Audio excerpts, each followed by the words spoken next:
যে চোখে জলের ফোঁটা দেখলে স্বর্ণমুদ্রা বলে রুমাল পরিয়ে নিতে, সে চোখের এ প্রান্ত থেকে ও প্রান্ত এখন অশ্বমেঘের ঘোড়ার মতো দাপিয়ে বেড়ায় 13টা নদী। তাদের অবাধ্য স্রোত খড়কুটোর মতো ভাসিয়ে নিয়ে যায় আমার বেঁচে থাকার লক্ষ লক্ষ দিন, আমার ভালো থাকার অসংখ্য সময়।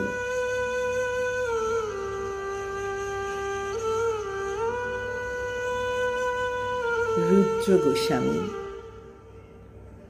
কবিতার নাম সাখু জানে।